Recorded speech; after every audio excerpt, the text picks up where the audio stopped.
Yali Madad everyone, and welcome to this Zoom session of Tuesday, August 11th, 2020 at 8 p.m. Pacific Standard Time.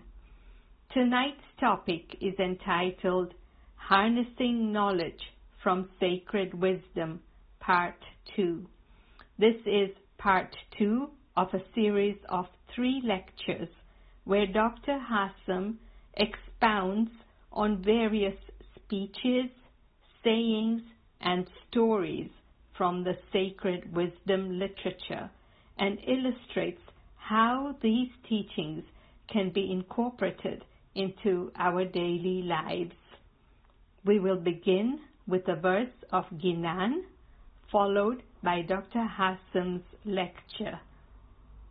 Thank you. Firoz, are you ready? Yes. Bismillah. Eji Uttarakhand Mahe Shahani Jota Jage Va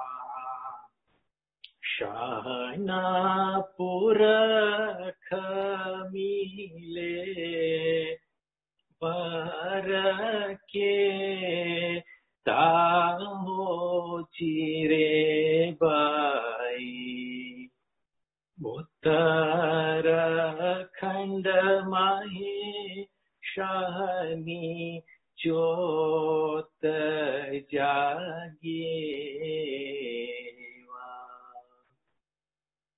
Eji parane prithvi no mola Kayamasami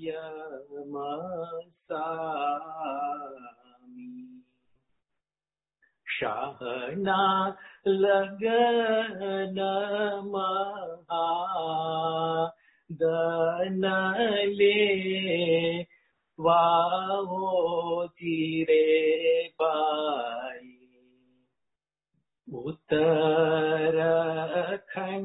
Mahe Shahani Jot Jageva Iti Oni Achari Kalmahe Oche Ruchale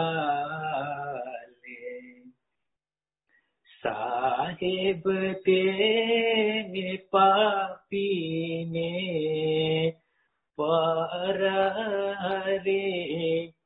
Yaho Tire Pai Uttarakhand Mahe Shahani Jot Jageva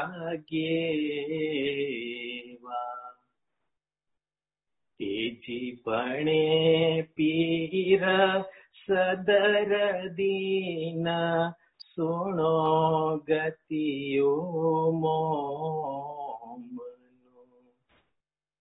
Shahasu Rakho Etariya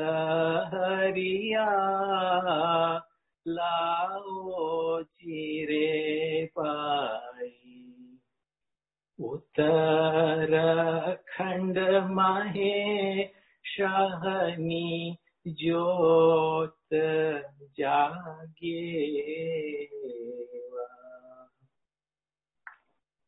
Amin. Thank you. Dr. Hassam, I would like to warmly invite you to begin the lecture. Bismillah. Thank you, Gulshan. Bismillahirrahmanirrahim. Welcome, everyone. As already announced, that today's session on harnessing divine wisdom from various sources. This is part 2. I would like to, as I like to do, share some very brief thoughts on this Ginan that was recited. I think it is always helpful to know something about it. You see the beginning of this Ginan that says, Uttarakhand Mahe Shani Jot Jageva. It's an amazingly beautiful Ginan, which has, like all Ginan parts, have an exoteric and they have an esoteric meaning. Now, if you look at the exoteric meaning, it is so befitting to what is happening in the world today with respect to the recognition of the Holy Imam. Holy Pir Sadruddin says in this Ginan, Uttar Khandamaye. Now, Uttar Khand refers to the northern continent, the continent of the north, northern continent. And it says in the northern continent, there will be the radiance, there will be that recognition, there will be the sun, S-U-N.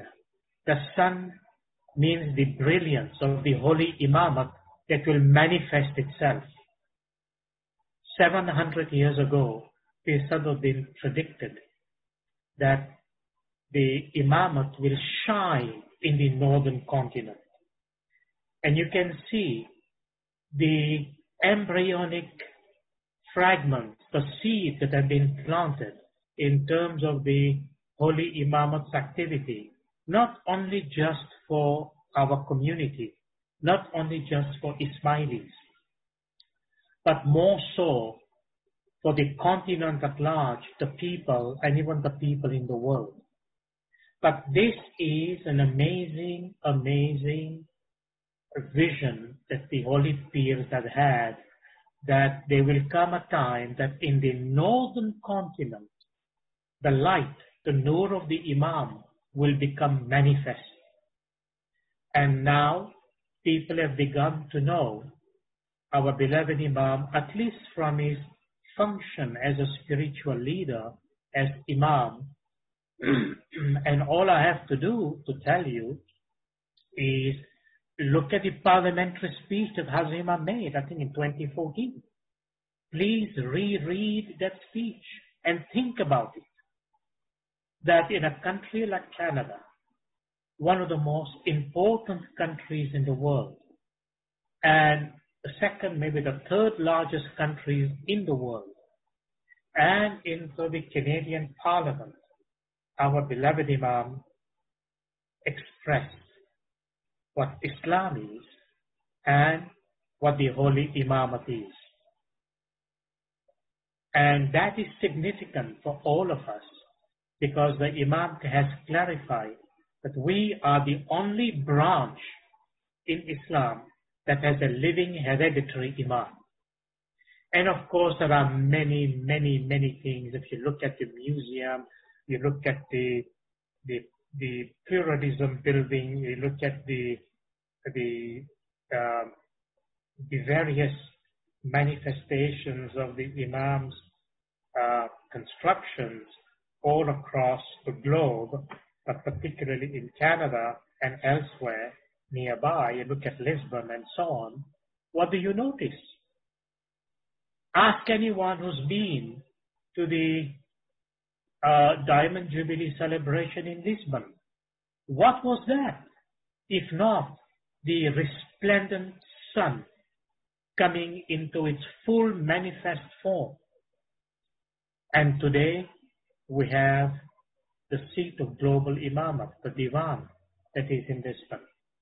And this is not even the tip of the iceberg. Not even that. A lot more is to come. And a lot more will be coming. And a lot more will be clearer. Because this vision has been in existence from the very day where Holy Prophet Muhammad sallallahu alaihi wasallam declared the cycle of Imamat with Mullah Murtaza Ali.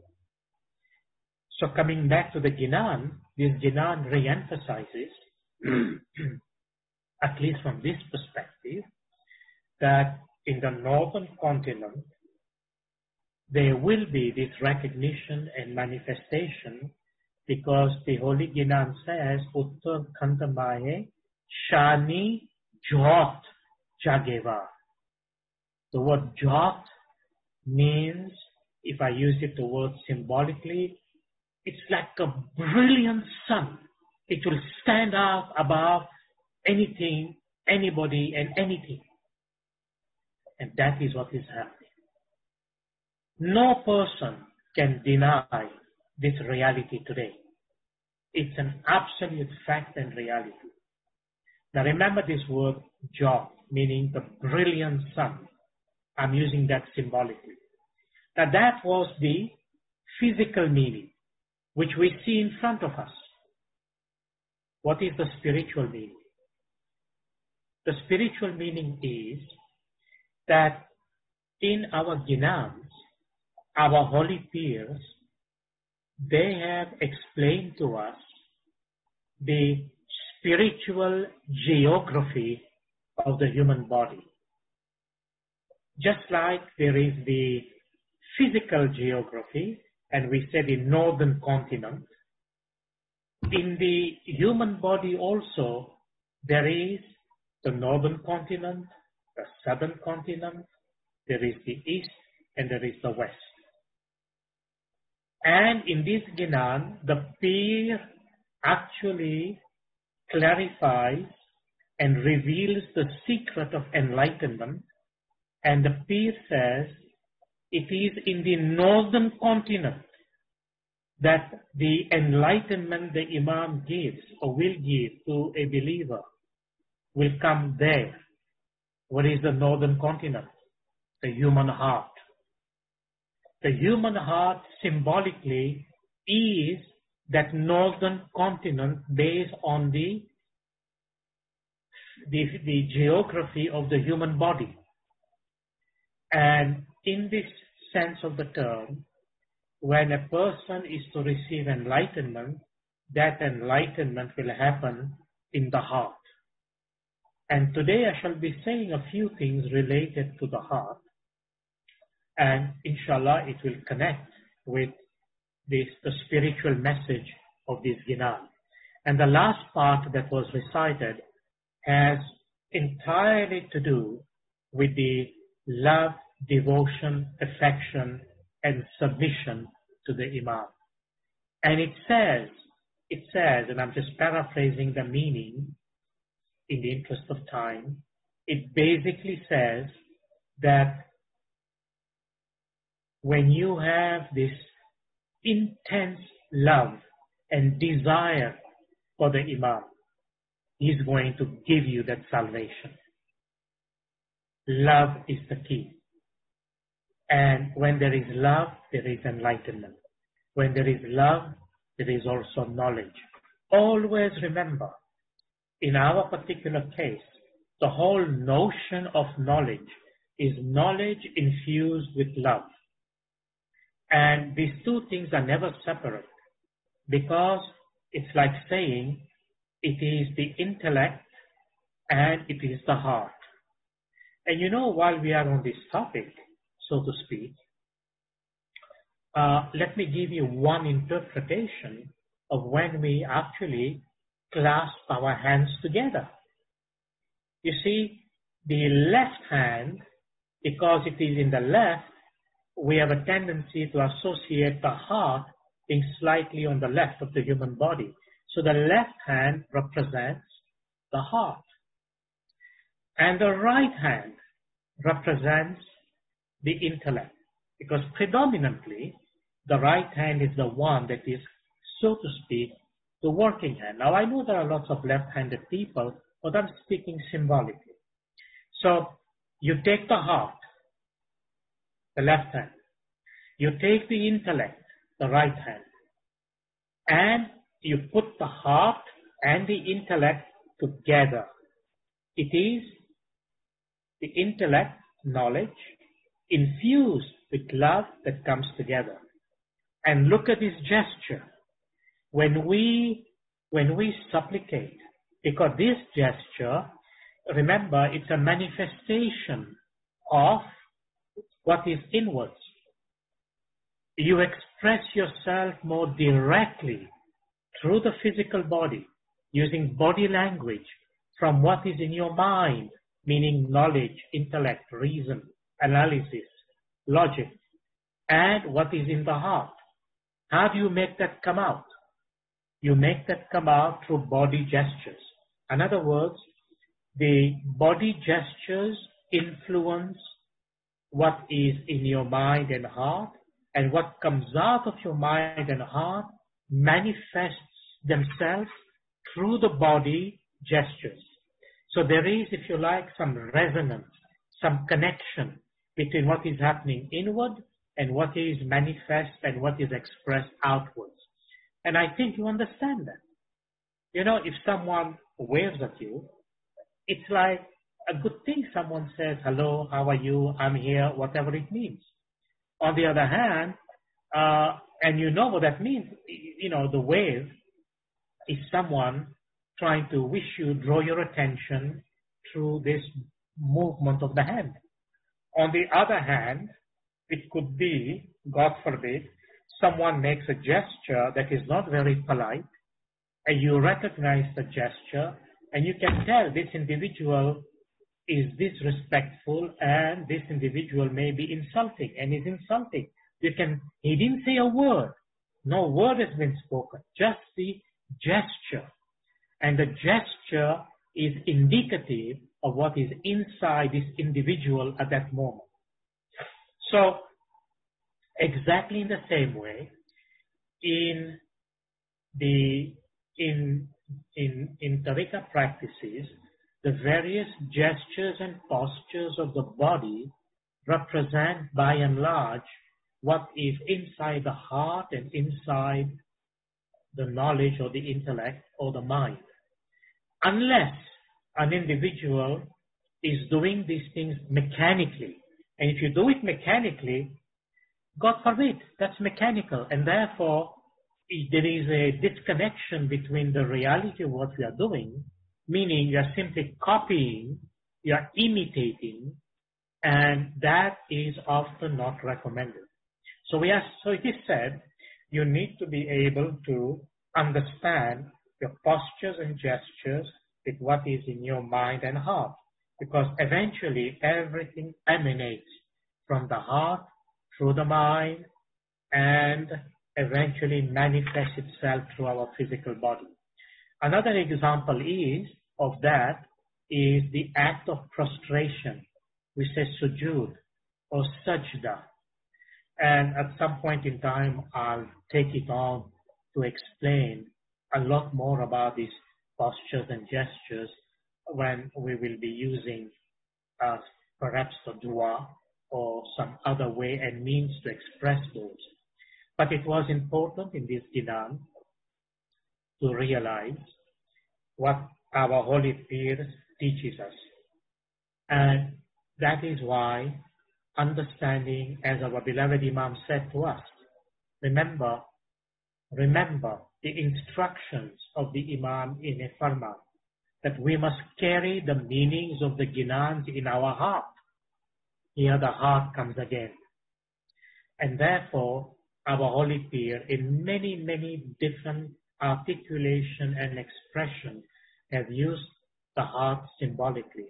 Maybe a couple of more things to tell you, because since we are speaking about the heart, and I say I have a few more things to say down the road, but the thing is this, that remember, the heart is the throne of the Imam. The heart is the throne of God, symbolically speaking. The Holy Quran speaks about the throne of God. Have you read this ayat? Chapter 2, verse 255. It was this very verse that was recited at the opening of, I think it was the museum. And when you think about this particular verse, it's absolutely amazing. And in Islam, and particularly in esoteric Islam, this verse is a verse that is so often recited in so many different ways, meaning that how Muslims over the ages have sought to understand this verse and use it for protection and for many other means as an instrument to achieve their own wishes and satisfaction. And we should look at that verse because when such verses are recited, even during the ceremony of Jumat Khana, or in this case it was the Aga Khan Museum, excuse me, you will be wonderstruck that these are not recited just for nothing. They have meaning, they have connection. So, in this context, we need to move on to take on some aspects of the subject today. So this is so fundamental, coming back to the Ginans, that I am tempted to respond to the many messages I got yesterday and the week before about having a part 3 of the Ginans, because many things remain unsaid in part 1 and 2, and we will call it something different, but it will be in a way a summary of part 1 and 2 and additional expression and understanding of the field of Ginans and its coverage. So we will, inshallah, with Mawla's mercy and blessing, do that in the near future. So in continuation of part 1 of harnessing wisdom from the various quotation of literature, Imam Sultan Muhammad Shah alayhi salam, in his memoirs in 1954, our beloved Imam said something amazing. And what did he say? He said, and I quote, "Our religion is our religion. You either believe in it or you do not. You can leave a faith, but you cannot, if you do not accept its tenets, remain within it and claim to reform it. You can abandon those tenets, but you cannot try to change them and still protest that you belong to that particular sect that holds them."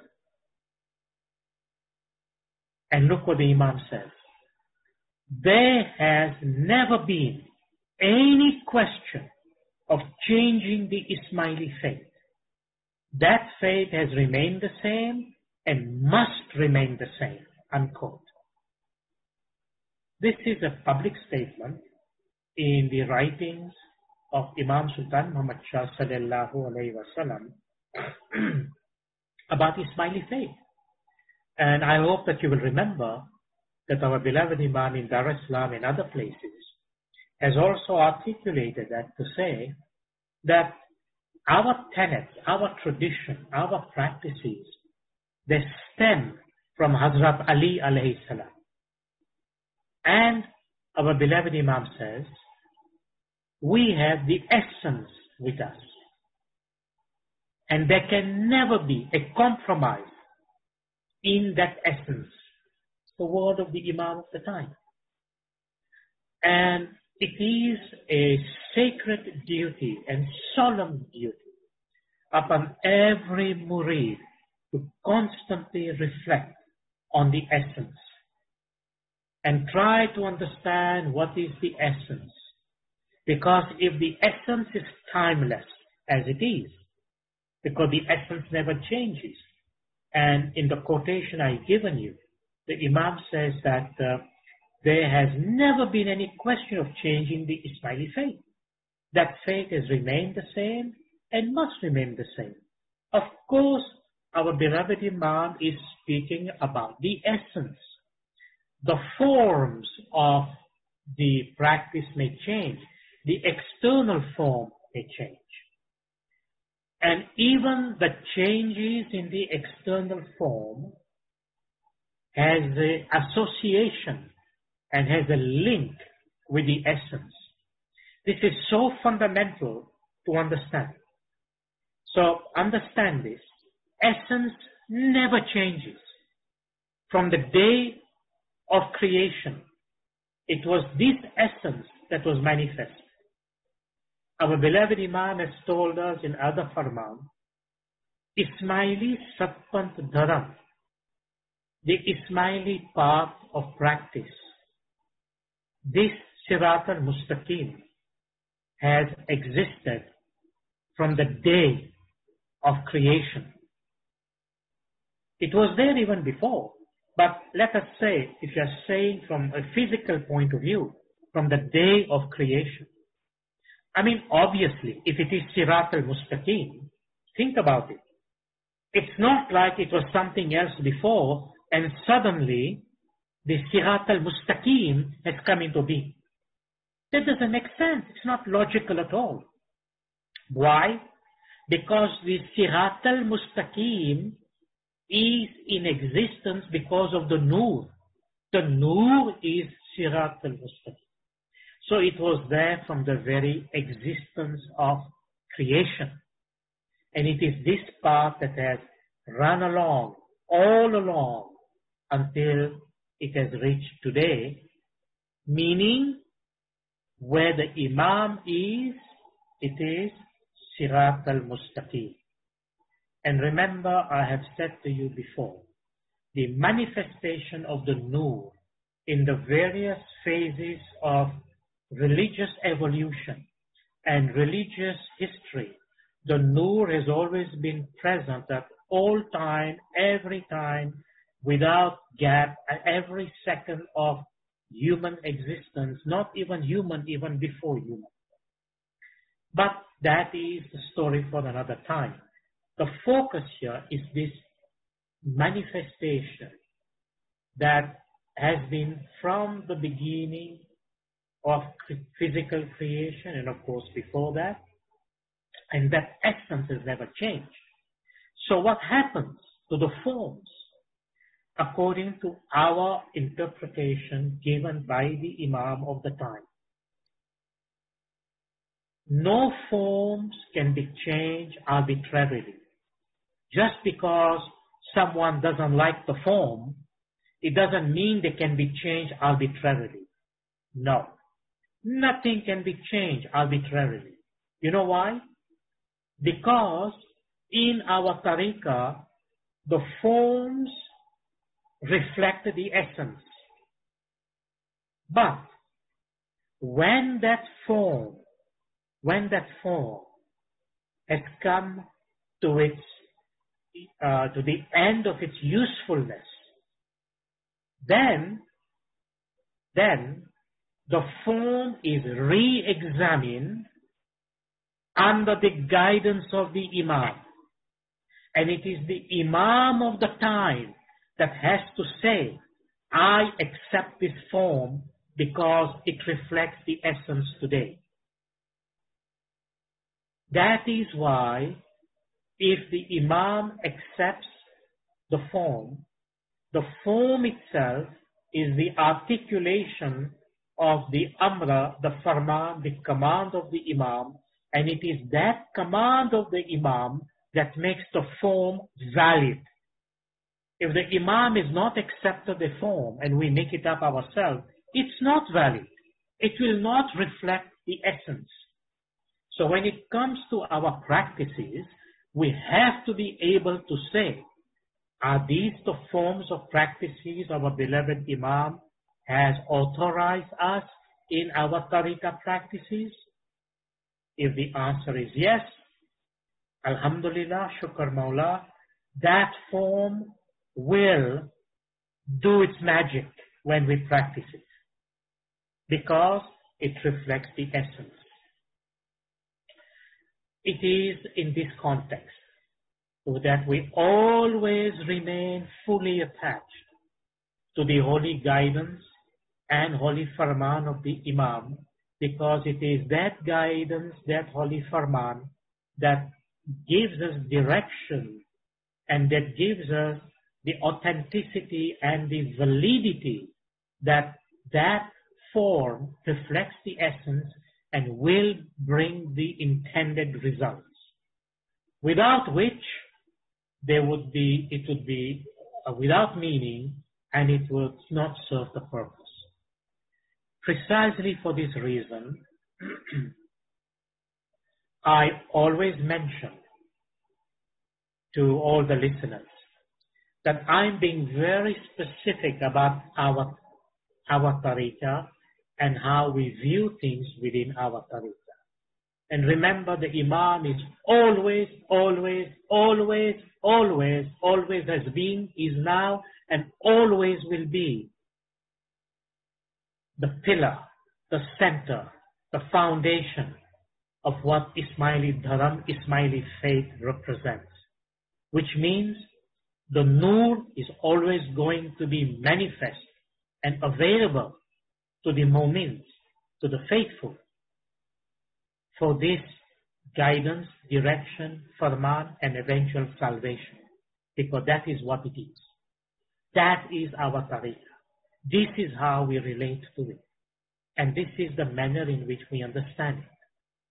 So, everything that we do, and this brings me, when I was speaking about practices, when we look at our tariqah practices, excuse me, we look at our tariqah practices worldwide. You can see, for example, that, just to take some example, that in the Indian subcontinent, we recite ginans.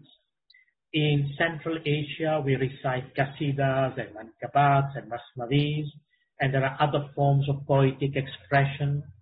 And when you look at the subcontinent, you find that our tariqah practices have a certain form, a certain definition, a certain meaning.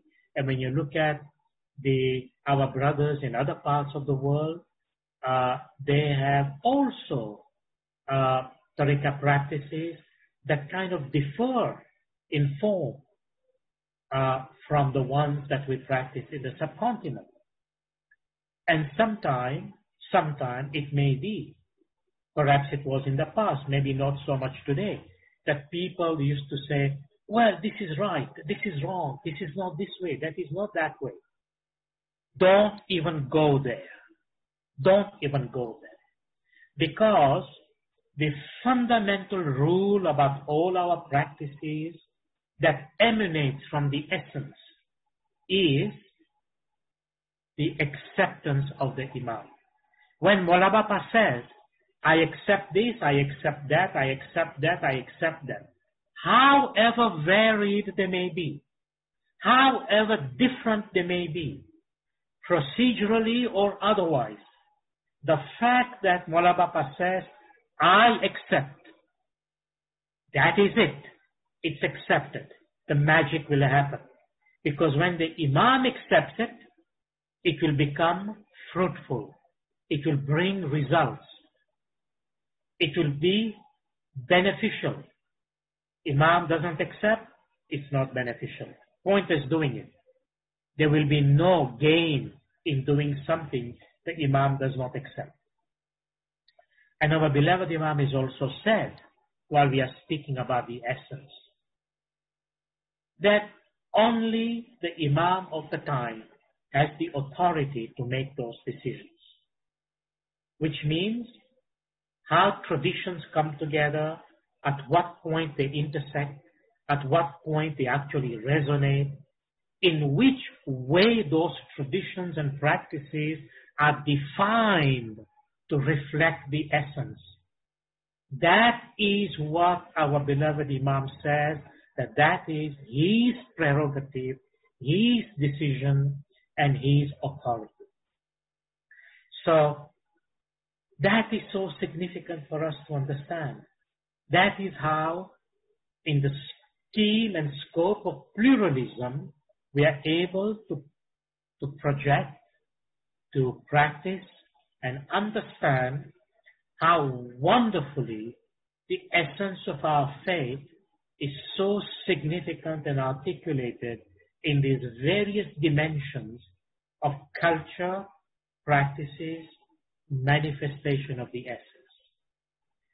That is uniqueness of one of the uniqueness of the Ismaili Tariqah, and our beloved Imam has told us this is a source of enormous strength. So let's leave it at that, and let me continue. So I come to something what our beloved Imam said, perhaps in the same context, but I mentioned Imam Sultan Muhammad Shah alayhi salam. Now I'm mentioning Maulana Hazar Imam.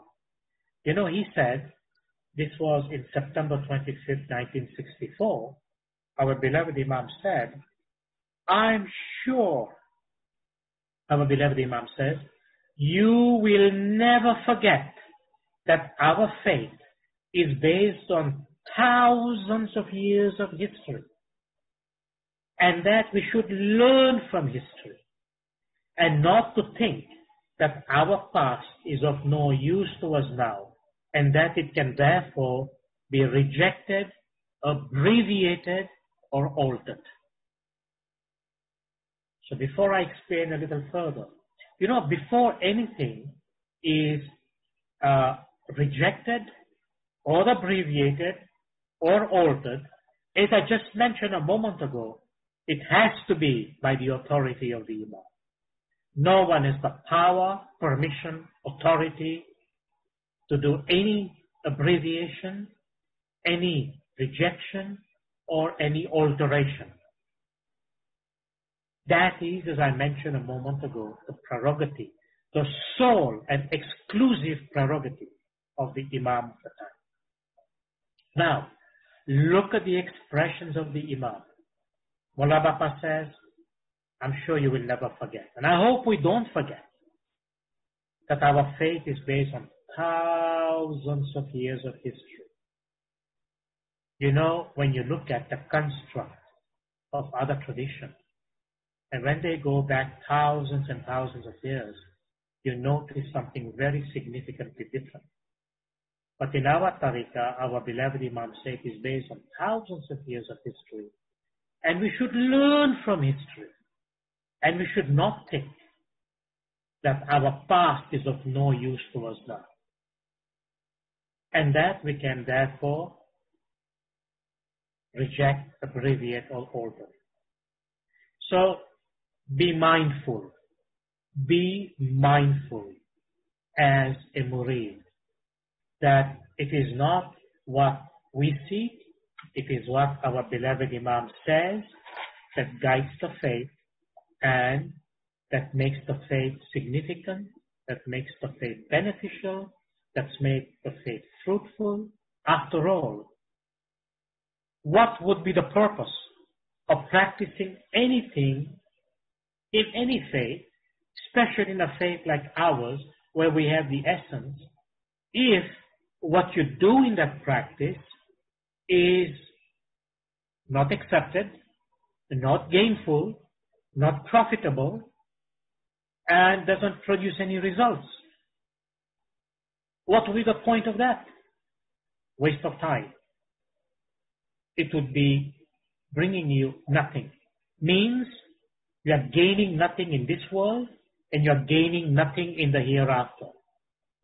And if the purpose of our faith is Din and Dunya, which our beloved Imam has expressed in no uncertain term, that they are intertwined, they live together, they live side by side, like two ropes that intertwine together. They are not separate, they are together. Then we must fully understand that it is only the Imam who can give us validity to that expression for gain in dunya and for gain in din. This way, our physical world and life becomes joyful, full of gain and full of profit, as well as our hereafter is designed for salvation, which is what the Imam seeks to give us, provided we follow what the Imam has indicated to us that we should do in our tariqah.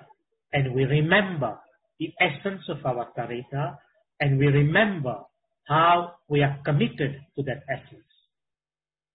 Now, having said that,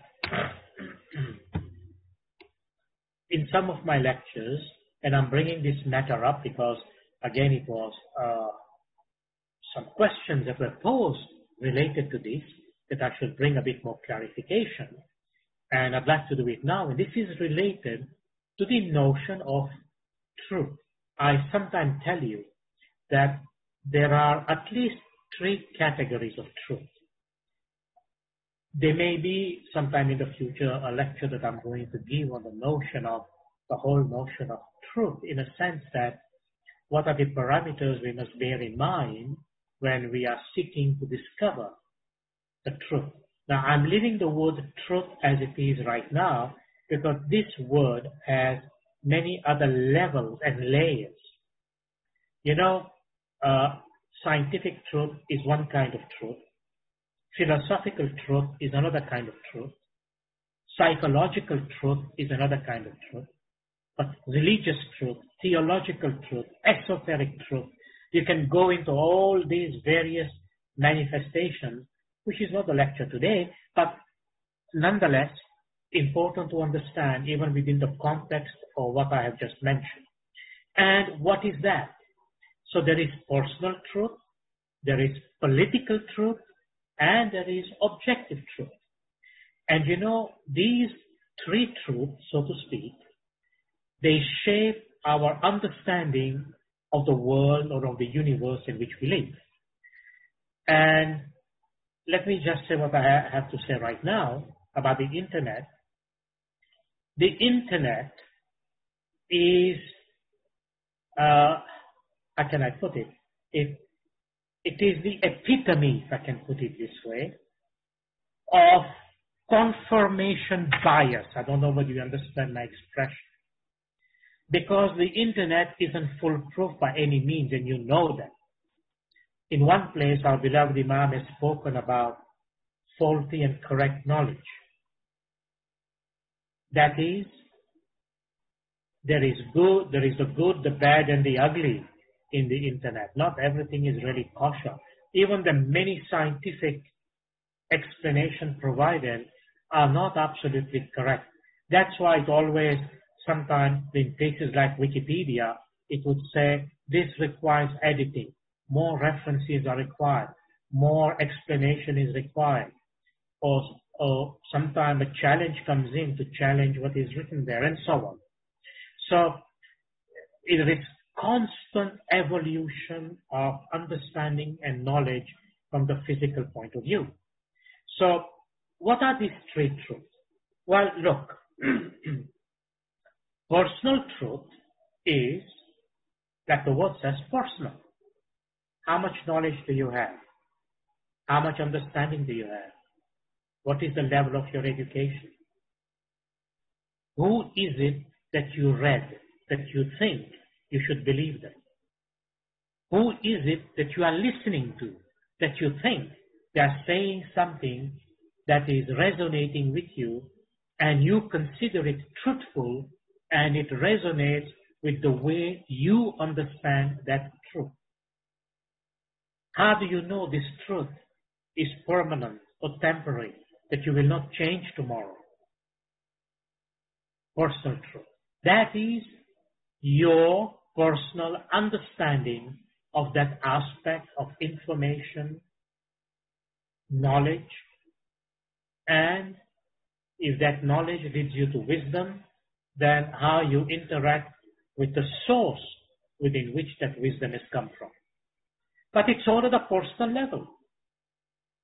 There is no guarantee that you can give to anyone except at the personal level that this is what you have understood. And if that is where the truth lies at the personal level for that individual, then it is your personal truth. It is not somebody else's truth.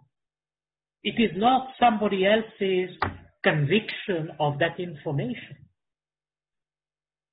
So, and you can see where this can go, right? Then there is political truth. And political truth is, at least one way to look at it, is to say, you know what, I don't particularly agree with it because it doesn't resonate with my personal truth, but I'm going to just accept this because it's politically correct to be with it, because I'm lending my support to this so-called political truth because it is serving a political purpose. Political purpose could be many things. It could be that you want to agree because you don't want to be alienated. You want to agree because if you don't agree, you will be basically thrown out. You will be not looked at favorably. Even though you know that political truth may be a lie, it is designed perhaps to mislead people. It is sugar-coated in order that people can swallow and people can believe you. Now, you know what I mean with all of that. I don't want to waste too much time saying it. But you understand, it's like people who say, oh, yes, yes, yes, the yes man, you know. Yes, I agree. Oh, yeah, yeah, I agree. That is the kind of unfortunate political truth that when you begin to be a part of it, and your honesty, your sincerity, your uniqueness is not recognized, that's the time you better quit while you're ahead. Because that kind of participation is going to sink your soul. Your soul. And if time permits me today, I will quote you from the teachings of Hazrat Ali alayhi salam and the Holy Prophet, what that kind of truth does to people. And we are living in a cycle of time whereby this kind of truth is rampant and prevalent. And people always and constantly are wanting to say, how do we say this to people? How do we present this to people? This even exists in religious discourse. People hide the truth. They couch the truth. They sugarcoat it. They are not ready to come out with a reality. For whatever reason, that's guiding that political motive. And that is wrong. That is not a part of our tariqah. That is not a part of our practice. Because that would defeat the whole reason why we have a living imam. And that doesn't go right with what we do. The third type of truth is the objective truth. Now this word objective, perhaps is an oxymoron, but to say this word objective can be subjective too if the word objective is not taken in its right understanding. Meaning, who decides what's objective? There you are. Who decides that is the objective truth?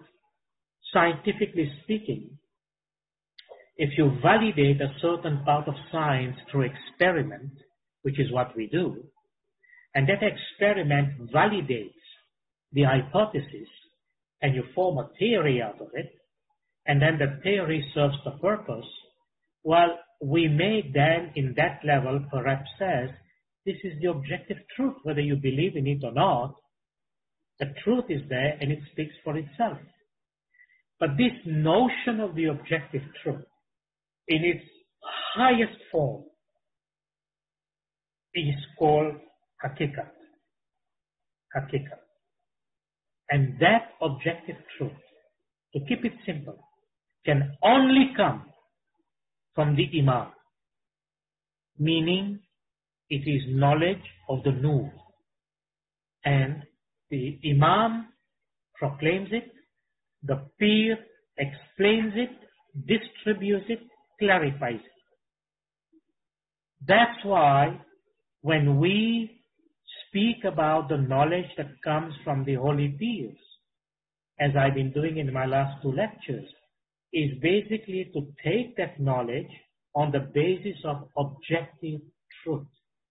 Because when the holy peer says something about the meaning of the imam, the meaning of our practices, the meaning and interpretation of how we view the soul, the world, and so on.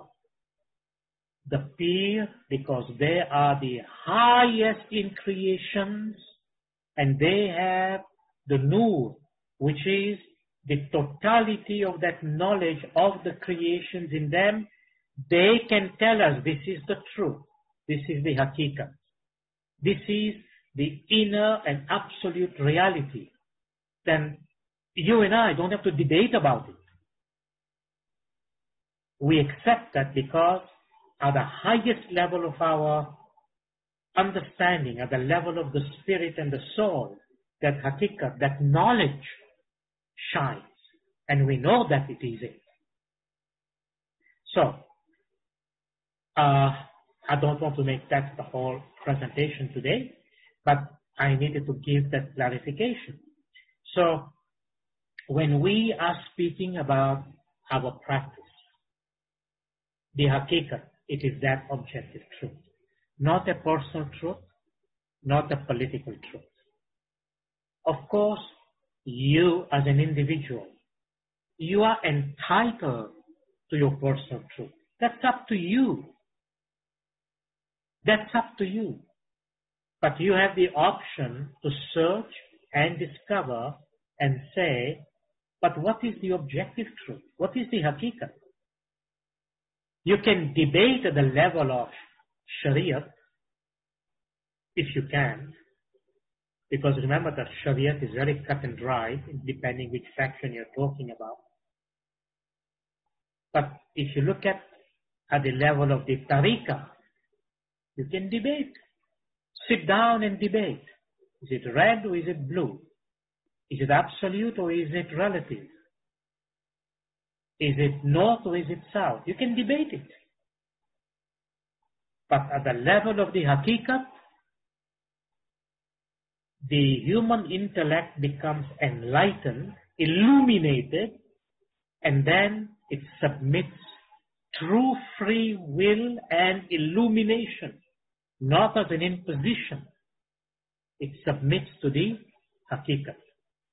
And that haqiqat, that objective truth that comes from the holy Imam and our peers, it's not disputable, because that is where the act of submission and salvation exists. That is, that haqiqat, that objective truth is that knowledge infused with love. It is ilm and ishq. In other words, ishq and aql, they come together. So much for that. Now, look at this saying of Hazrat Ali alayhi salam. Hazrat Ali says, if you love God, tear out your heart's love for the world. Here again, we come to the notion of the heart. What is Hazrat Ali saying? That if you love God, then tear out. You know, when you take something, you actually tear it. This is just like, just separate it gently, or, it's that kind. No, it's like, tear it out. Tear out your heart's love of the world. What does that mean? Wow, what does that mean?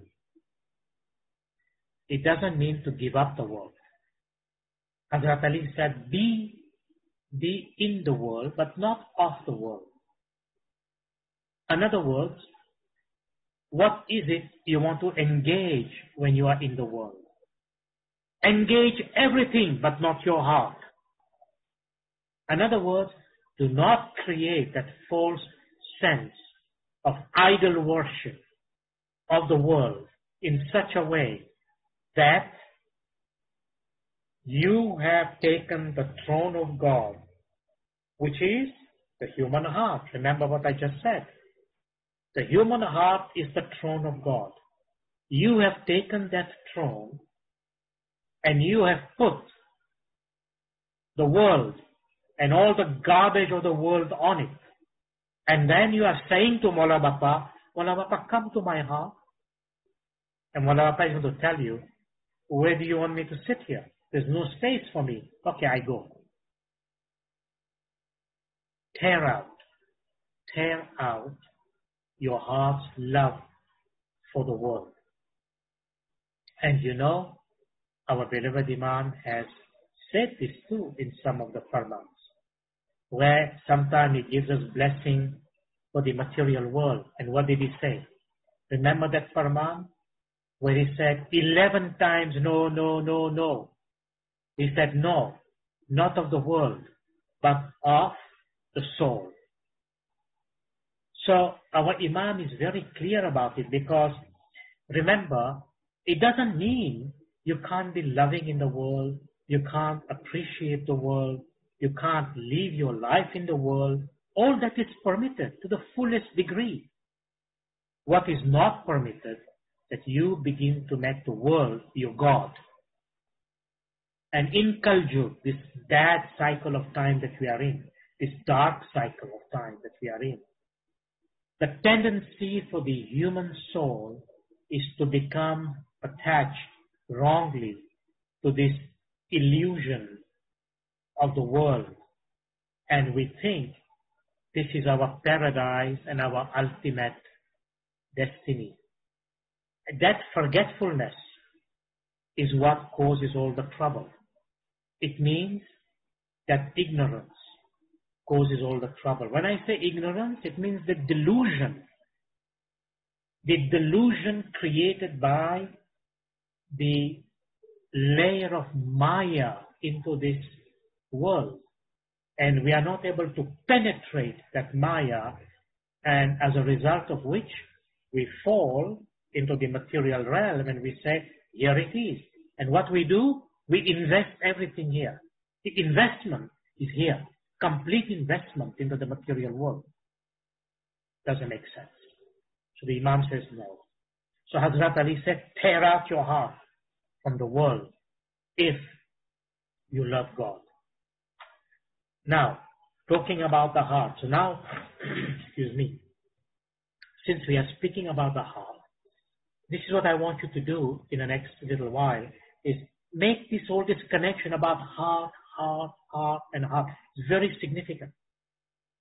Remember the saying, I don't know if I quoted it in my last lecture, I probably did, and this is a quotation, Mullah Bapa quoted, the quotation of Rumi, but because it has the notion of the heart, I brought it back here again, that the light that lights the eye is also the light of the heart.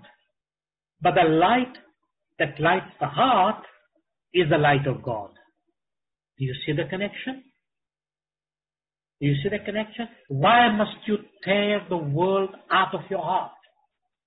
Because the light of God, meaning Nur, meaning Mola Bapa himself, lives in the heart of the Mu'min. Now think about this. For a Mu'min, for a faithful, this is our conviction. Mola Bapa is always with us. He says so. And I can produce to you Farman and evidence from the Quran. And when I will give my lecture on the notion of the throne of God, you will completely understand how significant that is. Mola Bapa is in our heart. There is no other place that He is. And if He is in our heart, think about it. Why are we told in our faith? And Mola Bapa says, keep a clean heart and a pure soul. So keep a clean heart. If you have that conviction and that belief and that understanding that Mola is in my heart, then you will act and behave accordingly. Because knowing that, understanding that, and having that conviction, you will not do things that displeases Mola. You will say, no, I don't want any part of this. Doesn't matter. Even if I suffer, even if I lose, even if I undergo some losses, whatever it may be, but I will not do things against the will and the farman of my Imam. And especially when I know my Imam is right here with me. How dare can I do something to displease him? Now you know the opposite.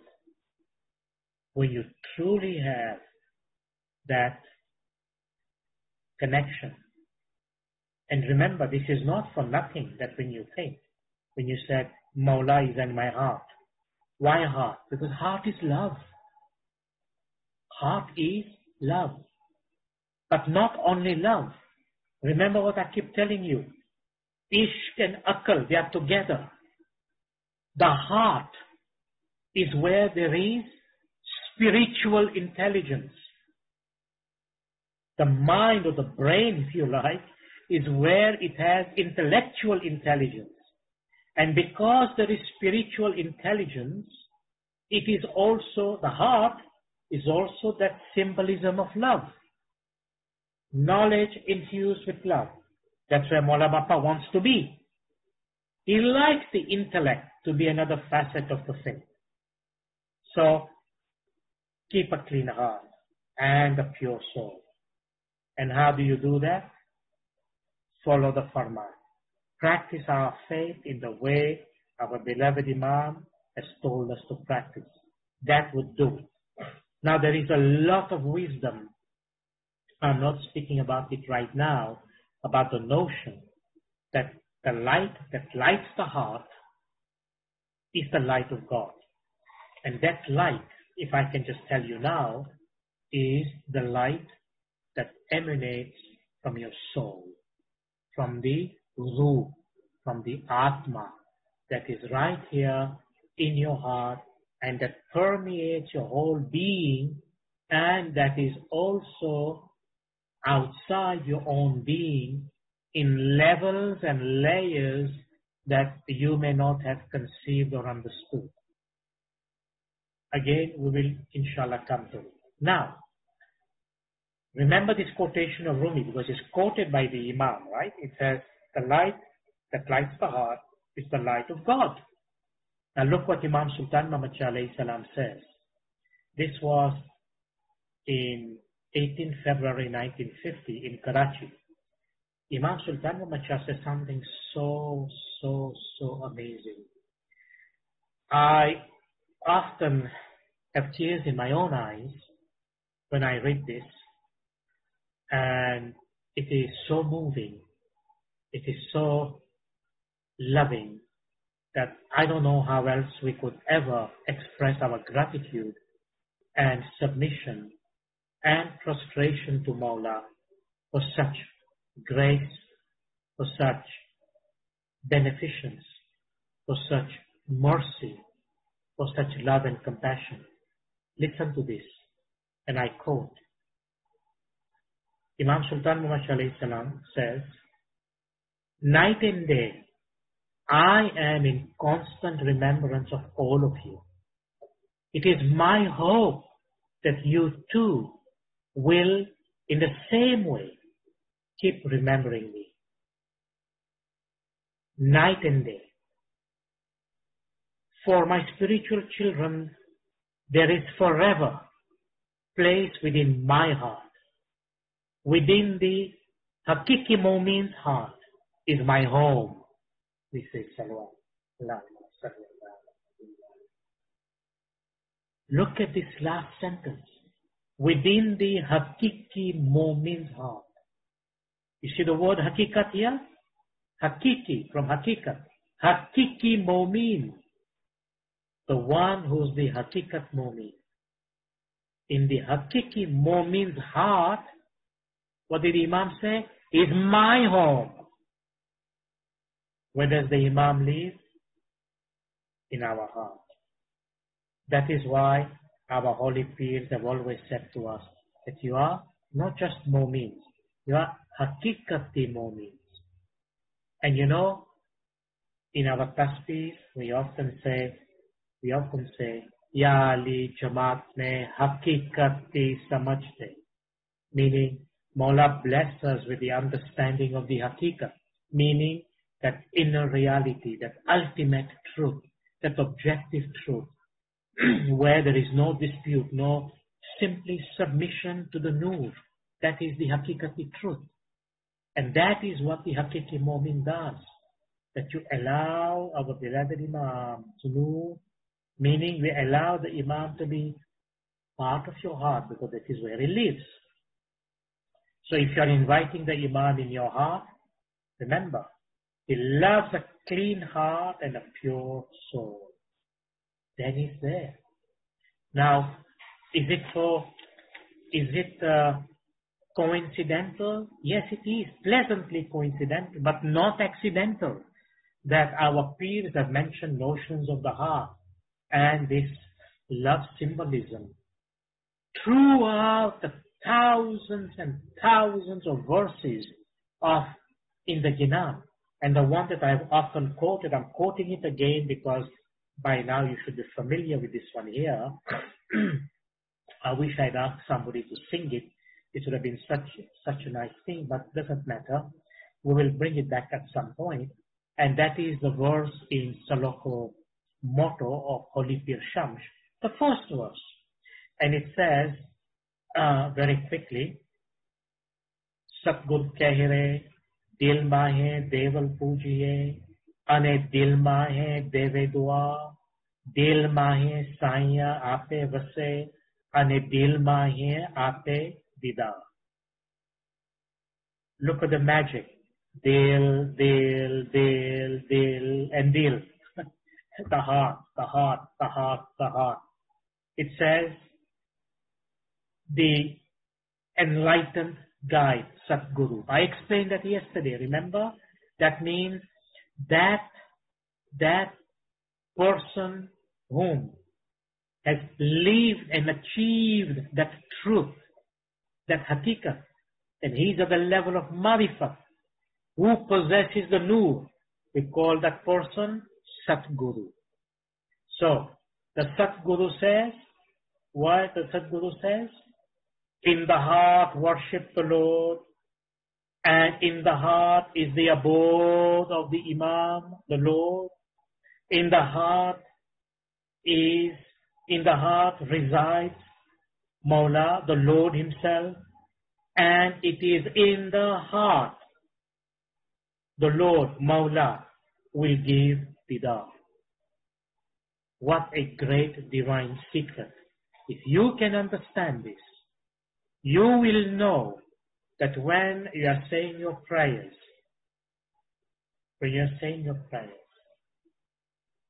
early morning prayers also, the heart plays that significant role. So all the magic happens in the heart. Heart, heart, heart. Not there, nor up there, nor down there, not here. Heart. And remember the heart. It is love and knowledge together. So you're never at loss. Now, some friends of mine, one of them was Feroz from White Rock, and I think others probably got it from somewhere too. They sent me this quote of Rumi, and I thank you, Feroz, for that. And this quote of Rumi, it's amazing because it has the notion of the heart in there, so that's why I'm quoting it. Look what Rumi says. And he's speaking about the Quran.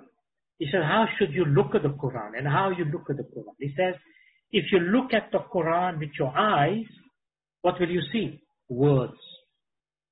If you look at it with your brain, you will see knowledge. If you look at it with your heart, you will see love. If you look at it with all your soul, you will see God. Isn't that amazing? Isn't that amazing? And this is the same explanation in this part of Ginan that I provided you. That look with your soul. Because remember what I just said to you a moment ago? Where is that Atma, that Ruh, that soul, that spirit? Right here in your heart, where Mola Bapa resides. The heart is it's the spiritual divan, if you like. And therefore, if you look at it with your soul, you will see God. So, here was a few gems I shared with you related to the heart. And it is 9:15, and I intend to hopefully end by 9:30. So I'm picking a few things right now, And let me pick maybe this particular quote that may be interesting to you. And then we still have a part 3, which we will speak about it for next week. But look at this amazing, beautiful quotation. And when I finish with that, I'd like to end with a story, if I can bring that story to your attention. Now, in the 10th century, imagine, this was like the medieval time when there was a lot of dark things, and it was the dark ages, so to speak.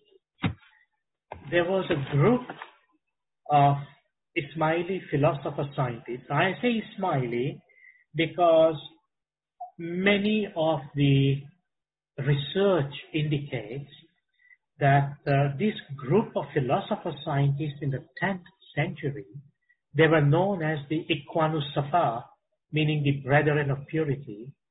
And under the inspiration, under the guidance, under the teachings of the Holy Imam of that time, that was the 8th and the 9th Holy Imam, Imam Wafi Ahmad and Imam Taqi Ahmad,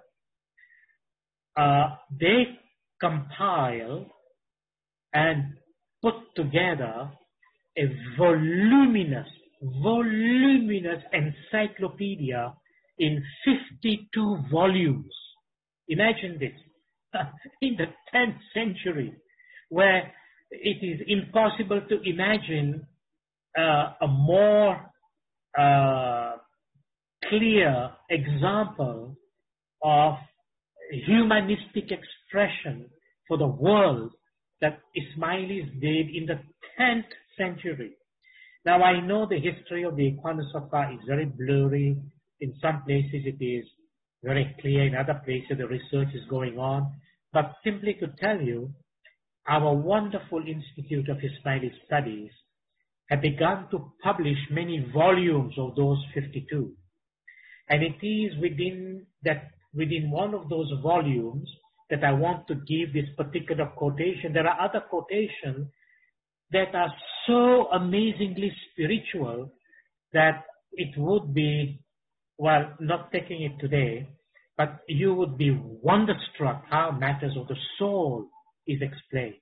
But let me say something about the Ikhwanus Safa. As I said, there were a group of philosopher-scientists of the 10th century. They are often known as an anonymous group of adepts who belong to an esoteric fraternity, and they were based somewhere in Basra and Baghdad at that time. And they hold whatever they produce. Look at that, this is a miracle of the Imam. Whatever they produced in the field of knowledge in the 10th century, they have an eminent position in the history of science and philosophy in Islam due to the very wide reception and assimilation of their monumental encyclopedia, which is known as the Rasail Ikhwanul Safa, meaning the epistles of the Brethren of Purity. I've just taken the short name. Now, this gathering of this volume, almost like you might say, if you know the series of the volumes of Encyclopedia Britannica, something like that, but even more profound.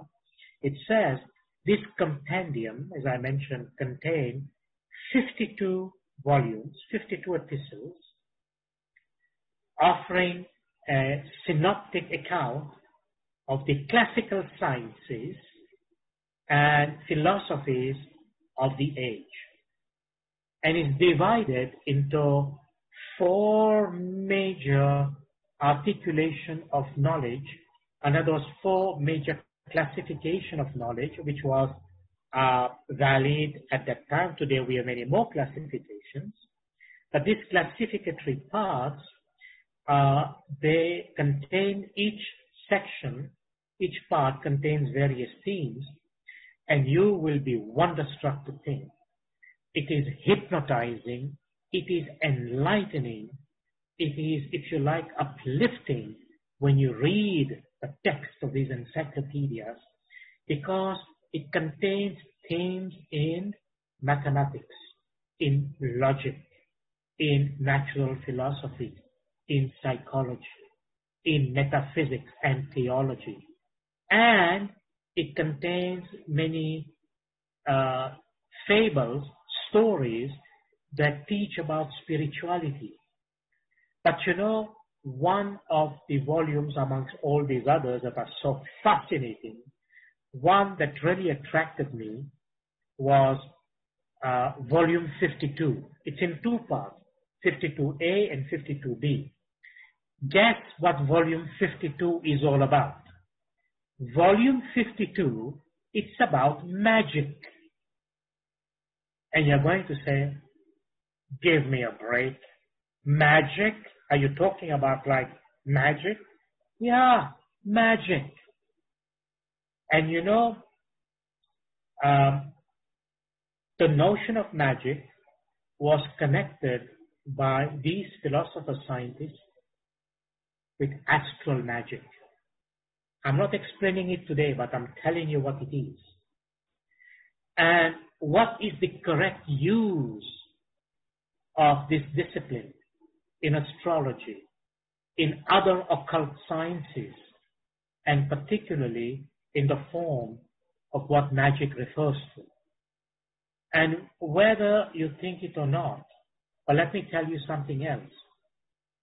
There is a wide exposition in these encyclopedias about how magic is used in the Quran. There are 13 references in the Quran about magic. And I was very fortunate that I took a course at the University of Barcelona, and one of the translators of these volumes was Professor Godefroy de Calatayud. He's a professor at the University of Louvain, the Catholic University of Louvain in Belgium. And I had the fortune to come across him, and I took this course on medieval magic, and little did I know how replete in Islam this whole thing was.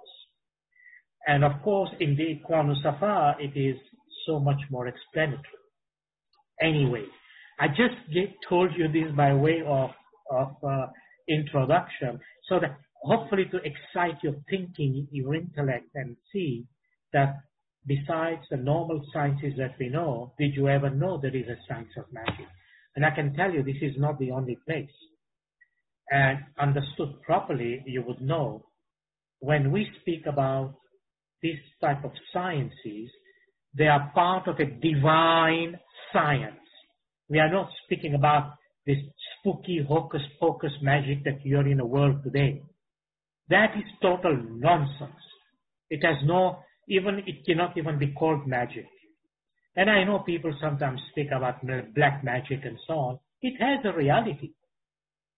But it is nothing compared to what is taught into these illustrious encyclopedias and knowledge that exists there. So if your intellect is stimulated, maybe someday we can share some thoughts about it and you will be very, very interested. But what is really nice in this encyclopedia is the humanistic approach. Meaning what? Meaning it is all-encompassing to humanity. Imagine the pluralism that Maulana Bapa speaks today, that goes back all the way to the time of Hazrat Ali alayhi salam, to the time of the Holy Prophet and other Imams during the Fatimid period. And you see this in the writings of the Iqwan Safa. And I just want to take, since we are dealing with quotations, I want to bring this quotation to you so that you know what it is regarding the human being and how the Iqwan Safa, under this miraculous inspiration given by the Holy Imam to knowledge, how they have synthesized all the goodness of all the religions. See? And that is a pluralistic approach. So the Ikhwanus-Safa, the Brethren of Purity, as I mentioned, a 10th century group of Ismaili Muslim philosophers and scientists, as I conceive them to be, do you know how they define the ideal and morally perfect man? So think about this. What is and who is the ideal and morally perfect human being? The Ikhwanus-Safa says the ideal and morally perfect human being is of East Persian derivation, Arabic in faith, of Iraqi, that is Babylonian education, a Hebrew in astuteness, a disciple of Christ in conduct, as pious as a Syrian monk, a Greek in the individual sciences, an Indian in the interpretation of all mysteries, but lastly and specially, a Sufi in his whole spiritual life. Isn't that absolutely mind-blowing that in the 10th century, when people even hardly knew knowledge, that this kind of pluralism was an expression of this humanistic attitude that the Ikhwanus-Safa had. No wonder there are 52 volumes. Actually, there is 2 more volumes after that, their summary, because this is the Ikhwanus-Safa, the Risalat Ikhwanus-Safa. Then there is one called Risalat al-Jamia, which is understood to be a summary that Imam Taqi Muhammad wrote. And then there is another one called Risalat al-Jamia al-Jamia, summary of the summary, a more compressed summary, which Imam Wafi Ahmad wrote also.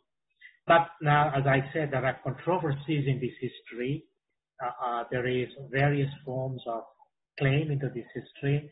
But you know what? I'm taking the Ismaili point of view, according to my understanding and the way I see how that history evolved, particularly because the content of these encyclopedia has a batin that reflects the Ismaili essence.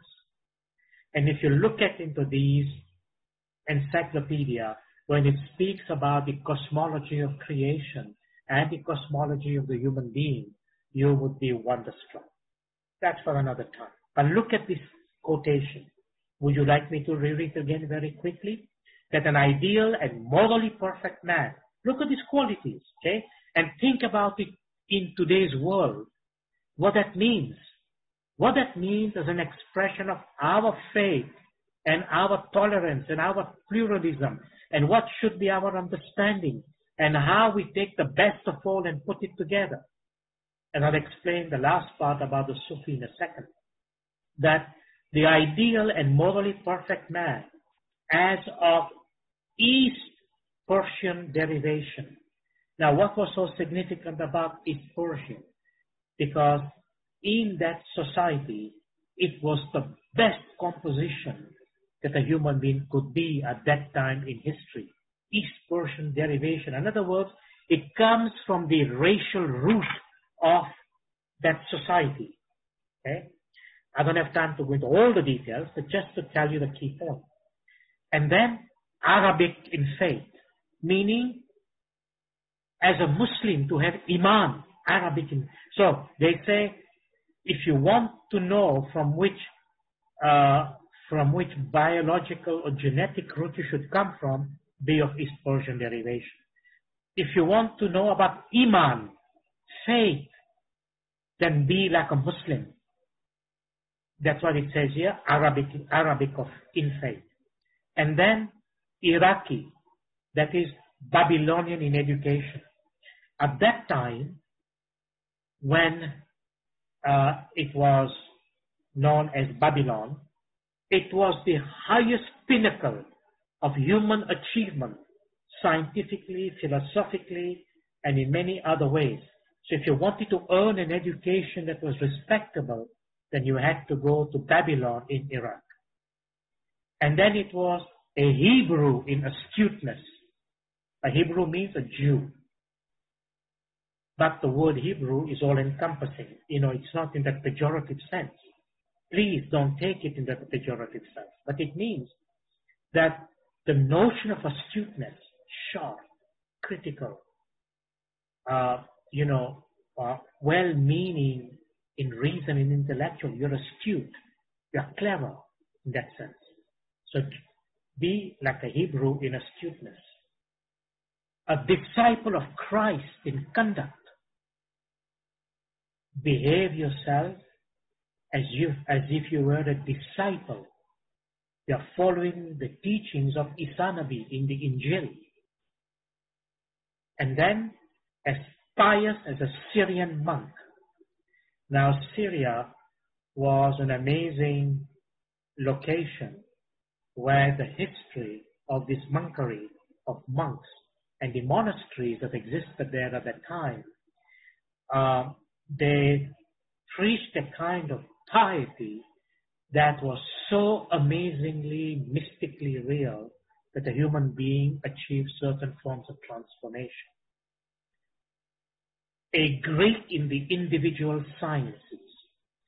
So if you look at the legacy scientifically, astronomically, mathematically, philosophically that the Greeks left behind, and you can think about the teachings of Socrates, which Plato recorded. So you look at all the Plato's writing, and you look at the Plato students, Aristotle, who basically evolved and developed his whole philosophy and went even further with the work of Plato, because he was Plato's students. And look at the Aristotelian legacy intellectually, poetically, metaphysically, and all the other work of Aristotle. So a Greek in the individual sciences, this is taken as a whole. And then an Indian in the interpretation of all mysteries. So this is so interesting. Now think about this. Who are they talking about here? We are talking about the revelation that came in that country we call India today. And next week I'm going to explain to you this whole notion of where the word India came from. But today, because it is in here in the Quantum Suffice, when we follow up, an Indian in the interpretation of all mysteries. So if you study the divine revelation and the divine sciences that exist in the Vedas, the Vedic knowledge, as it was in existence at that time, you will see the enormous depth of knowledge that is clarifying the mysteries and how it is interpreted for the human mind and logic and intellect to understand. Therefore, the Quran Safa says, an Indian in the interpretation of all mysteries. But lastly and specially, a Sufi in his whole spiritual life. What is a Sufi? There is a saying that says, I'm trying to remember that saying. It was said by some important mystic. It says, there was a time when Sufism was a reality without a name. And today, it's a name without a reality. Meaning, the real meaning of Sufism is lost. But you know what? All Sufis, Shias and Sunnis, they both accept the fact the supreme master and the supreme being that from which Sufism emanated, from which the Prophet was also a transmitter, and from whom Salman Farsi became an Ahl al-Bayt according to the Farman. was Maulana Murtaza Ali sallallahu alayhi wasallam. Hazrat Ali himself was the great grand supreme being master of this esoteric knowledge of which Sufism, all schools of Sufism go back to him. They link to him. So, the Qanusapa says, lastly and specially, be like a Sufi in your whole spiritual life. And Sufism here means that human being who has annihilated his ego. Annihilated his ego means you have decided to basically say there is no ego, and out of which you submit, you give yourself in, meaning submission to the divine will. You then gain the status of being a Sufi. And you cannot be a Sufi. You can't even call yourself a Sufi unless you have achieved the transformation. So, someone like Jalaluddin Rumi, definitely, because you can see what Rumi has said. And definitely our beloved Imam has confirmed. This is all what I have for you today. And I took a few minutes more. And I wanted to tell you that story, but I first wanted to make sure that I completed this understanding. And I may have more to say about the Qanusapa down the road, but I hope that this has been useful in terms of drawing spiritual wisdom or wisdom from some of these quotations from the Imam, from some mystic, from some of our early literature and so on. And you know, we could be doing this for the rest of the year, just this kind of thing, and we would not be able to finish and go into this vast ocean. What I'm presenting to you with Maula's grace and mercy are the few little specks here and there in the hope to excite you to do more even within yourself.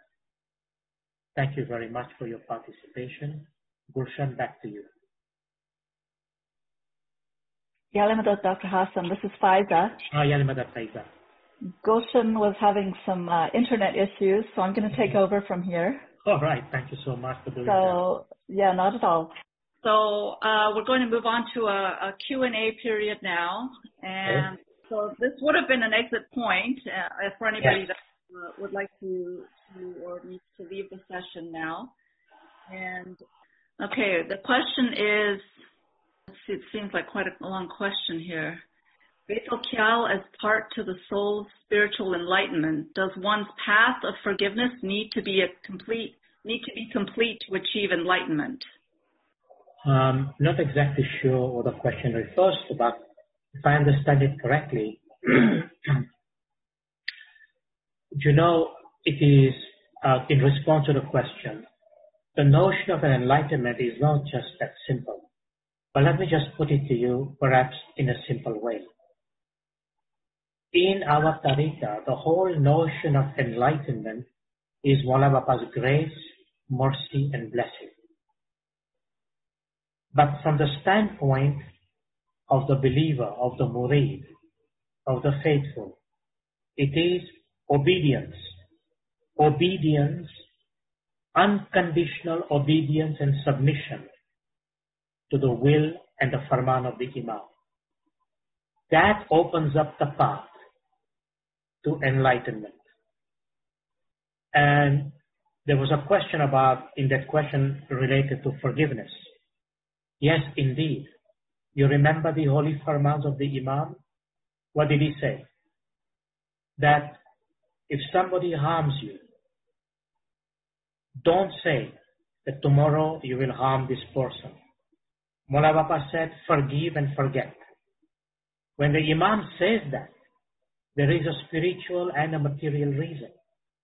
So the answer is yes. If that is the farman of the Imam, whatever it may be, forgive. Why?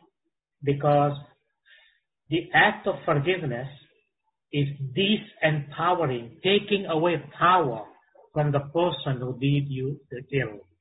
And as a result of that, no more ill can come from that individual and you are free of it. Otherwise, you will carry the guilt and the burden on your shoulder. I'll leave it at that. Okay. And there's a question also about what is Vamar Gufa and the notion of Ingla and Tingla? So, in our subtle body, there are channels of conduit, if you like, and there are actually 72,000 of them. But there are also major conduits, and three major conduit is known as Ingla, Pingala, and Sukshmara. So, in a physical sense, perhaps put it in another way, the Ingala and Pingala are known as the moon conduit and the sun conduit. And the right hand nostril is connected, if you like, the breathing through that nostril is connected to the moon, and the left one is connected to the sun. So in other words, when you breathe through these nostrils, and each nostril is a conduit in its own, and I'm not talking physiologically in your physical body, but I'm talking in terms of the air that you breathe that contains prana. It is affecting the subtle body. But when these two breathing come together, the third point is activated that we call Sukshmara. And that Sukshmara is symbolically represented by the spine.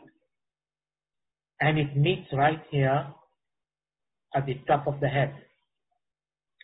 Now, it's difficult right now in this particular circumstance to give you all the details, but simply to tell you that the Bhamad Gufa is the spot between the two eyebrows, right above the nasal septum, and it is a point there where when an individual rises in their prayers, they will encounter the experience of shimmering light in that spot.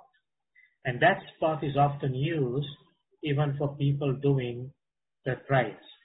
Now, I cannot be more specific at this stage in this particular platform right now, but simply to tell you that in the way in which we have been guided to say our morning prayers, none of this is relevant.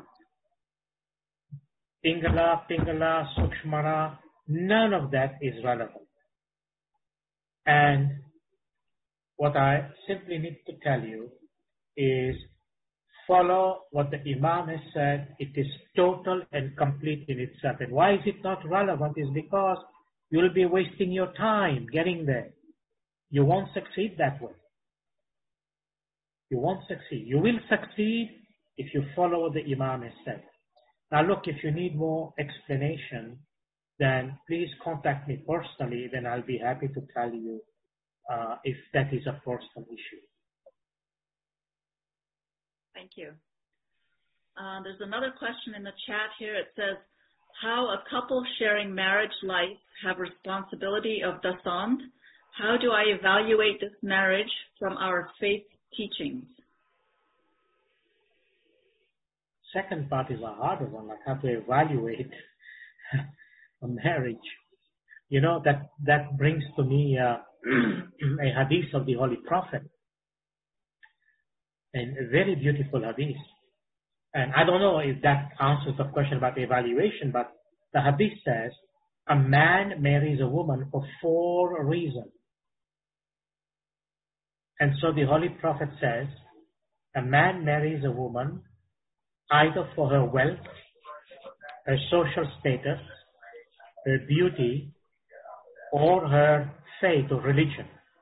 So the Holy Prophet says, if you're going to marry her because of her religion. Because all those other three things are no guarantee. They come and go. But the faith, the religion will not. It will contribute and it will do good and it will do all the magic necessary in that relationship. So I don't know if that is a form of evaluation. I understand the question, but it's a bit complicated at this stage to just basically say, how to evaluate. Now, the first question related to the song, I'll put it very simply. If your incomes are combined or your incomes are counted in a combined way, for example, then you have to know the song is the first of all duties after you have removed government taxes out of the total.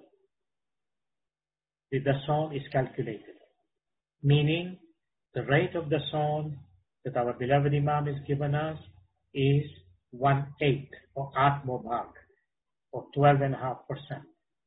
So once you have paid the government dues in terms of taxes, which you're allowed to take out, the net income without deducting any expenses, and this is income you receive personally, like a salary or maybe what you take out of your business income, but it is the net income after paying taxes.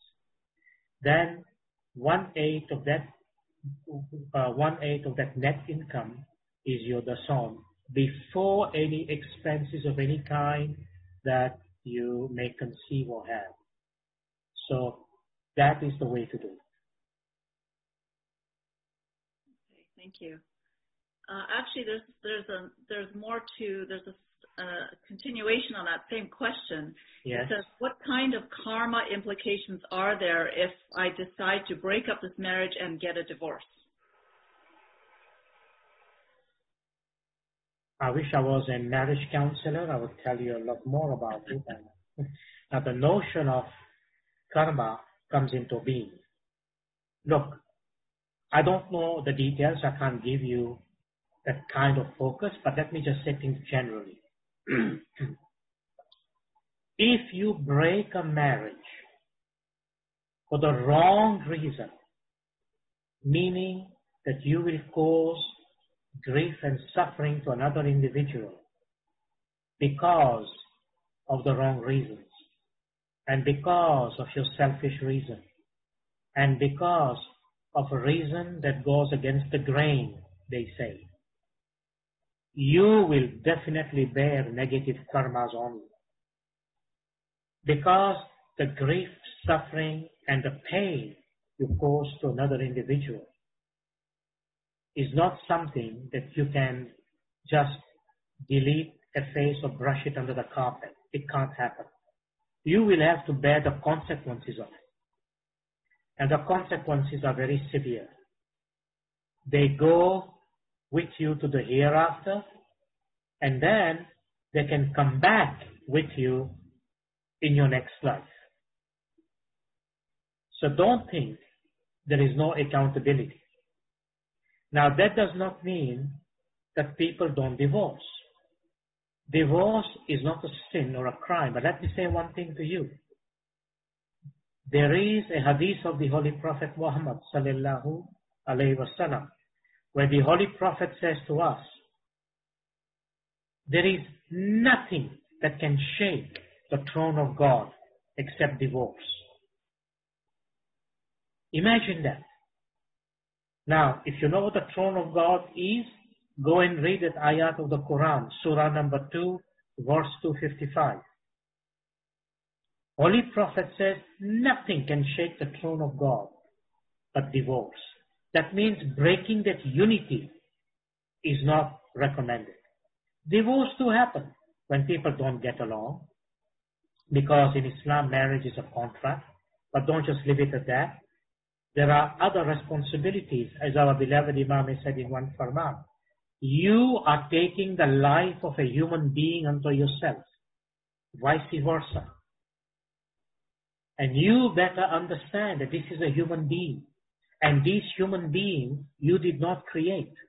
This human being have their own idiosyncrasy, their own particularity, their own uniqueness, their own thing.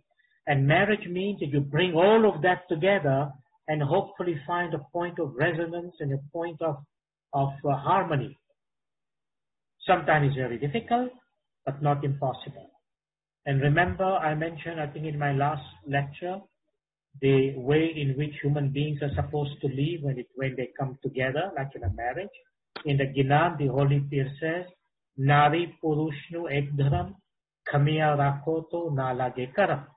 You were talking about karma, right? Here it is, the Gnan. Nari Purushnu Ekdharam, Kamiya Rakoto Nalage Karam. Karam is karma. So if you don't want those karma, live with each other with tolerance and patience. Which means, if I can define that for you, tolerance and patience, what is that? That's not psychological qualities. Tolerance and patience, it's a divine force. It's a mighty force that comes from heaven. And if you are capable, let's say if you are the man or the woman, and you are capable to understand and muster that force, because it's a mighty divine force, it will create the magic for you. It will create the magic for you. And you know what is the first step of that tolerance and patience is when something happens and you have to maintain it is, what is it? As they say, zip up. Don't speak and create hostility or conflict. Zip it up. Doesn't matter if you are 200% right and the person is 500% wrong. If you are the smart one, follow this guidance and you will see your withholding, your tolerance, your patience, your doing this will make the magic. And you know what they say? The proof of the pudding is in the eating. Of course, for that you have to open your mouth, but I'm saying the proof of the pudding is in the eating. So try it out. Thank you. There's another family question here. It says, regarding the son, if my husband doesn't pay it, will it impact the family as a whole, even though I pay my share? You know, sometimes the dynamics within a family about such a sensitive matter. Remember, the act of submitting the son is an act of love. It's an act of love. Though it is an obligatory act, but it is not done out of imposition. It is done out of love, out of understanding, out of the expression that we have in our heart and the knowledge that we have in our heart that this is a trust and amanat in our hand that does not belong to us. So let us take the question head on. I would say, do not create a conflict. You do your share and practice to the best of your ability and leave the rest to the divine. But do not create a conflict or hostility about this matter. Leave it where it is, accept it the way it is, and simply live with love and go with it. Don't create a conflict. Don't create hostility. Don't create imposition. If you are doing your duty to the best of your ability and you're able to do that and you're able to practice, maintain that. Leave the other person in their own right to do what they need to do according to their understanding. Thank you. And maybe just one or two more questions. There's one here that says, when you are sitting in Bangi, where do you concentrate? On Bamar Gufa or in heart? Both. You have to come to that understanding, but it's both. But essentially, and you will understand it. As I said, matters of basic are a difficult platform like this, but simply because this is a question related to that, in a sense that let me just explain this. When your mind is scattered all over the place, which happens.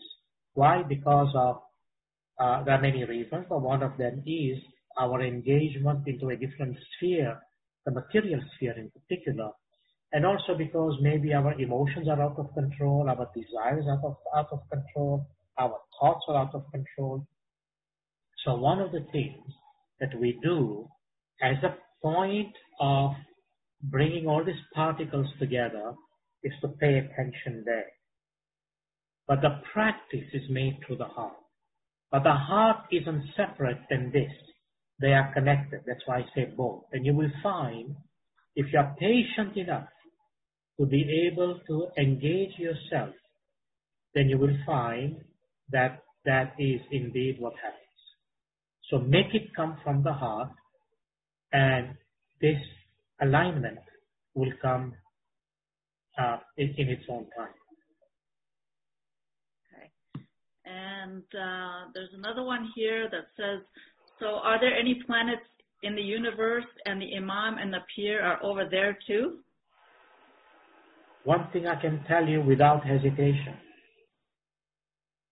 as you probably know already in a way in which I've explained things in the past, the Nur of Hazar Imam is manifest in the whole creation, including the 14 cosmic spheres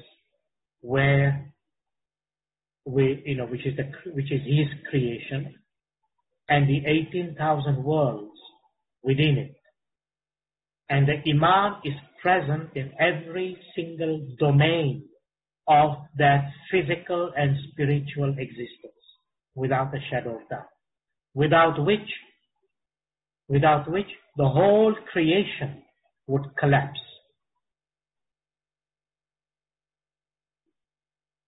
Thank you. There's an interesting question here that says, where do we stand on medically assisted dying and organ donation? These are two separate questions. Medically guided dying, I don't know the person asked, but I'm assuming the person is talking about suicide. Because medically guided dying, if I interpret it correctly, it means that I have some things that are medically incurable, and I intend to depart from this world. So I'm now taking refuge into medicine, which the law allows that I can terminate my life through this medical guidance dying. I'm assuming you're asking for suicide. Well, Islam does not support the concept of suicide in any shape or form. And within Islam, our tariqah does not recommend the notion of suicide. In Islam, it is forbidden. And I know there is a lot of talk sometimes and controversies, even to the extent that some people, I won't mention how and where, but trust me, I've been there. Some people within the faith are ready to exclude the guidance of the Imam, the teachings of the Quran, the explanations of our peers, and they say, oh, no, keep all that aside. Let the doctor do his job. Do you think your doctor who's doing this medically assisted dying, that he or she is going to give you salvation? When you die, your body will die. What about your soul? What about your soul? That is the question in this context. Because life has a purpose. Life has a purpose. And if your life is so painful at the end of your years, Imam Sultan Muhammad Shah alayhi salam in one of the farman says, don't complain. He said, bear it. He said, that pain that you are going through is purging and purifying your soul of sins and errors and mistakes and blemishes that you do not want to take with you. So bear it courageously. And our faith teaches us how to bear them. And I'm speaking about our faith. I'm not speaking about others. Of course, you have your own individual option and understanding. But think about it in this way. Every breath that you have in this world is a positive seed of fruits and reward for the hereafter. You cannot plant those seeds in the hereafter. You can only plant them here and get the fruit over there. That's why human life is so precious, meaning every breath is so precious. So don't let anyone take that breath away from you, because you have decided against it. Now remember, there are two types of death. There is the natural death. So you go through the natural course of life, even though the tail end of the life may be very painful. But there is also induced pain in your physical life, whereby you have created circumstances whereby out of your own action that will shorten your life. That is different. And that means you still have to bear the karmic consequences of shortening your life. If you take drugs, substance abuse, if you take even smoking, that creates negativities into your bodies of all kinds. Cancer of the lung, emphysema, so many other things. What do you think is going to happen to you? You shorten your life. You were given a certain life. Now you shortened it because of things that you do to your body that's unable to sustain life. There are consequences. On the flip side, you may be living, but at the tail end of your life, these inconsistencies from a medical point of view comes about your life. You can't bear it, but you have to bear it. Because remember, that part of your life is a part of your life. And there is a reason why that happened to you. Nobody put it there to you. You yourself are responsible for your own acts that has happened.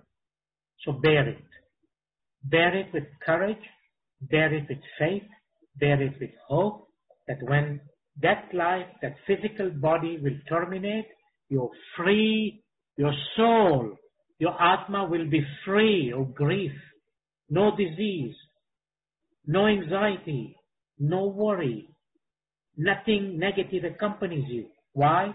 Because in the name of your faith, you bore that experience. Thank you. Thank you. At this time, I think it's time to conclude the session. Yes. And I'd like to ask Dr. Hassam if you could give some dua for us. I'm most sincerely in frustration, and I supplicate Mawla, and I pray to Mawla Bapa. May Mawla Bapa bless everyone with Hakikati Samaj. May Mawla Bapa bless everyone with staunchness in Dasom. Amen. May Mawla Bapa bless everyone with performing good deeds every day, every breath of your life. Amen. May Mawla Bapa bless us with the feeling and the real experience of His presence in everything that we do, physically and spiritually. Amen. I pray to Mawla Bapa that Mawla Bapa bless you with barakah. Mawla Bapa's hand be upon you to guide you, to protect you, to bless you with the realization of all your wishes, spiritually and materially. May Mawla Bapa always bless you with a life that is without calamities, without difficulties, and may Mawla Bapa's blessing of Mushkil Asan be in everyone's life. May Mawla Bapa bless you with the acceptance of your ibadah, of your tasbih, and of your wishes, spiritually and materially. And may Mawla Bapa bless you with good health and long life.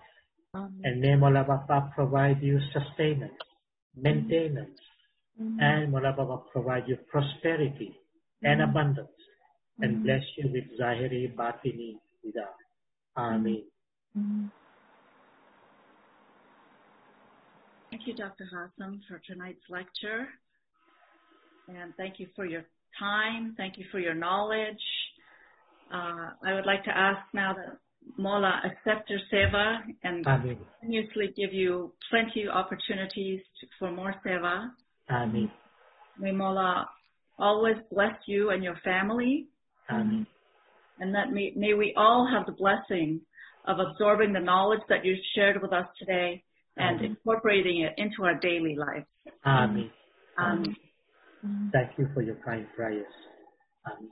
And thank you, Faiza, and other co-hosts for tonight. And I know for you it's way past early morning hours because you're 3 hours ahead. Mola bless you for your seva. And on behalf of everyone, everybody's prayer touch your heart, your soul. And Mola bless you with good health, continued seva, fulfillment of all your wishes, and barakat in everything that you do. Amen. Thank you, everyone, for being here. Have a good night. Yali Madad. Good night. Yali Madad.